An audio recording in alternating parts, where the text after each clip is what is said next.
ئەم کاتتان باش بیسەرانی هێژە لا ڕادیۆ دەنگی گەلەوە با یارمەتی هاوکارانم گشتی هەواڵەکانی کاتژمێر 2 تان پێشکەش دەکەین.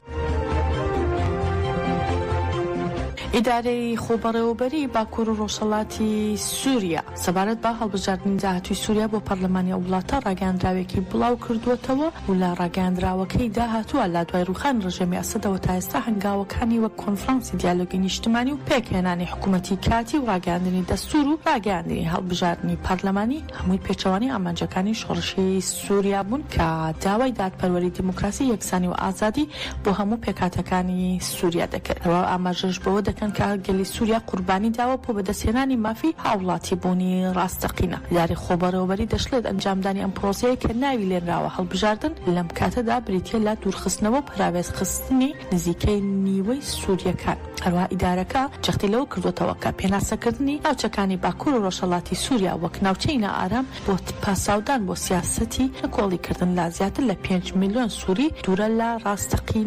ڕاستەقینەوە و چونکە ناوچەکانی باکوور و ڕۆژهەڵاتی سووریا بە بەراورد بە ناوچەکانی دیکەی سووریا ئارامترینن. هەروەها لە کۆتایی ڕاگەیاندراوەکەشدا ئیداری خۆبەڕێوەبەری باکوور و ڕۆژهەڵاتی سووریا جەختی کردوتەوە چارەسەر لە سووریادا بە دووبارەکردنەوەی هەمان سیاسەتە کۆنەکان نابێت بەڵکو باڕێڕەوێکی سیاسی گشتگیر دەبێت کە هەموو سووریەکان بە جیاوازی پێکاتە و ئیرادەی ئازادیانەوە تیایدا بەشدار بن.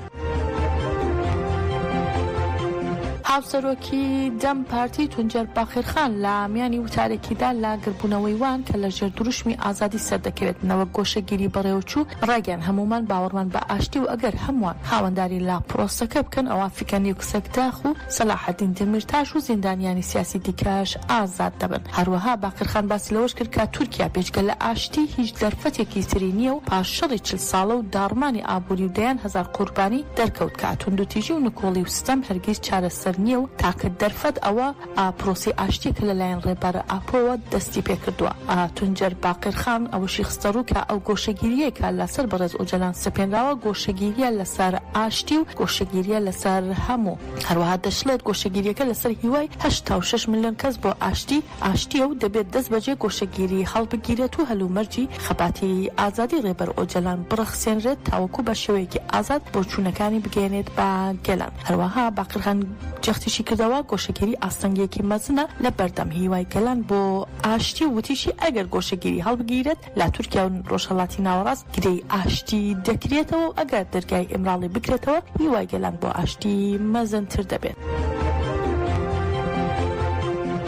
با پێی زانیاریەکان ئەمریکا سەرجەم هێزە سەربازەکانی خۆی لە هەردوو بنکەی عینە ئەسەد و ڤیکتۆریا لە عێراقەوە بۆ هەولێر و وڵاتانی دیکەی عەرەبی و دەوروبەری دەگوازێتەوە. هەروەها ئەمریکیەکان بەرپرسانی باڵای حکوومەتی عێراقیان ئاگادار کردوتەوە کە پرۆسی کشانەوەی هێزەکانیان خێرا دەکەن و پابەند نابن با خشتەی کاتی ڕێکەوتنی چوارچێوەی ئەمنی. هەڵبڕیاری ئەمریکا لە کاتێکدایە کە ئەمریکا و ئیسرائیل بەردەوام هەڕەشە لە گروپە چەکدارەکانی سەربەهەشتی شەعبی دەکەن کە لەلایەن وڵاتێکی ناوچەکەوە بەکاردەهێنرێن و بەتایبەت لە ئێستادا کە پرۆژە یاسای هەشتی شەعبی لە پەرلەمانی عێراق و سەرکردەکانی شیعە سوورن لەسەر ئەوەی کە یاساکە پەسەند بکرێت. کۆمیتەی ئیکۆلۆژی پەژاک لە حوتەمین ساڵیادی شەهیدبوونی شەریف باجۆر و هەواڵانی سەرجەم شەهیدانی ژینگەی زاگرۆز بەبیر دەهێنێتەوە و ئاڕایگەیان شەریف باجۆر و هەواڵانی ڕۆژی 25 ئەیلولی ساڵی 2019 لە کاتی کوژانەوەی ئاگر لە دارستانەکانی گوندی سەڵەسی و پیلە سەرباشاری مەریوان شەهید بوون. کۆمیتەی ئیکۆلۆژی پەژاک یادی باجۆر و هەواڵانی و سەرجەم شەهیدانی ژینگەی زاگرۆز لە حوتەمین ساڵیادی شەهیدبوونیاندا بەبیر دێنێتەوە. کۆمەڵگەی دیموکراتیک و ئازادی ڕۆژهەڵاتی کوردستان کۆدار بە گرێزگرتن لە قوربانیدانی باجۆر و هەواڵانی ڕۆژی 25 ئەیلولی 2020 با ڕۆژی پاراستنی ژینگە و شەهیدانی ژینگە ناوزەد کرد. پەژاک لە ڕاگەیاندراوەکەیدا ئاڕایگەیاندووە وێ ڕایگاتکردنەوەی یادی شەهیدانی سێ شەهریڤەر 25 ئەیلول و هەموو شەهیدانی ژینگە پارێز بە تایبەتی شەهیدانی شاری سنا بانگەوازی سەرجەم گەلەکەمان و چینی کرێکاری هۆشیار و بە ئاگا دەکەین بۆ ئەوەی کە چالاکیە مەدەنیە سیستەماتیکەکانیان بۆ ڕزگارکردنی ژینگە لا مەترسی لە ناوچوون بکەنە بەشێک لە ژیان و کارەکانی ڕۆژانەیان و بەم شێوەیە کەلتور سازی بکەن. هەروەها پەژاک ڕای دەگەێنێت بێگومان ئەمڕۆ ژینگە چ لە کوردستان و چ لە جیهاندا گەیشتوتە ئاستێکی مەترسیدار کە لە خەباتێکی ناوبەناوی ساڵانە زیاتر پێویستی بە خەباتێکی بەردەوام و استراتیژیکی گەل هەیە.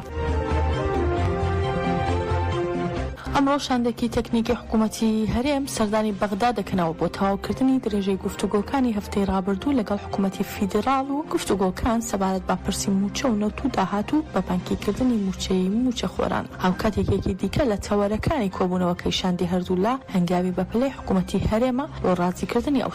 کۆمپانیایی کە تا ئێستا ڕەزامەند نین بۆ دەستپێکردنەوەی هەناردەی نەوتی هەرێم تاوەکو گەرەنتی خەرجکردنی کرێی گواستنەوەیان بۆ دەکرێت. لە گفتوگۆکانی هەفتەی ڕابردوو یەکێکی دیکە لە پرسەکان تاوتوێکردنی بە بانکیکردنی موچەی فەرمانبەرانی هەرێم کە لە حکوومەتی ناوەندی ماوەی 3 مانگی دیاری کردووە. لە کۆبوونەوەی ڕۆژی سێشەمەی ڕابردوو ئەنجومەنی وەزیرانی عێراق بڕیاری ناردنی موچەی مانگی 6 موچەخۆرانی هەرێمی دا و دواتر نووسراوێکی بۆ ناردنی موچە ئاراستەی وەزارەتی دارایی کرد بۆ ناردنی موچەکە، بەڵام وەزیری دارایی عێراق ڕایگەاندووە دەبێت پابەندیەکان جێبەجێ بکرێت و هەناردەی نەوت دەست پێ بکاتەوە، ئەو کات موچە خەرج دەکرێت.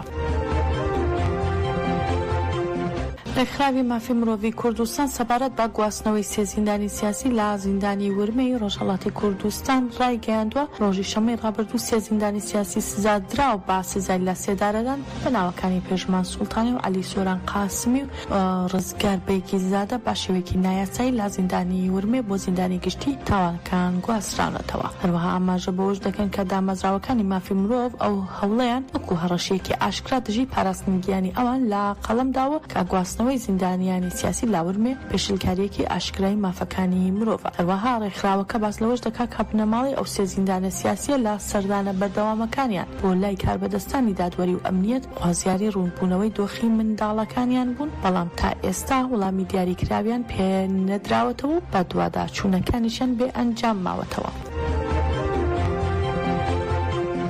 لە نامەیەکی فەرمیدا کە ئەمڕۆ بڵاو کراوەتەوە بەهۆی کڕینی سیستەمی بەرگری ئاسمانی لە رووسیا، وەزارەتی دەرەوەی ئەمریکا سزاکانی واشنگتن لەسەر تورکیا درێژە پێدەدات و جەخت لەسەر ئەوەش دەکاتەوە کە تورکیا لە پەرەپێدانی فڕۆکەی F-35 دوورخراوەتەوە. هەروەها لە نامەکەدا ئاماژە بەوە کراوە کە هەڵویستی واشنگتن نەگۆڕاوە بەردەوامبوونی تورکیا لە بەکارهێنانی سیستەمی S-400 رووسی لەگەڵ یاسا و مەرجەکانی سیستەمی بەرگری ئەمریکادا کۆک نییە و جەختیش لەوە کراوەتەوە کە واشنگتن ناڕەزایەتی خۆی با تورکیا ڕاگەاندووە بەرامبەر باکردنی سیستەمی S-400 رووسی و بەڕاشکاوی با تورکیای ڕاگەاندووە کە ڕوبەڕووی سزا دەبێتەوە لە ناویاندا بێ بەشبوونی تورکیا با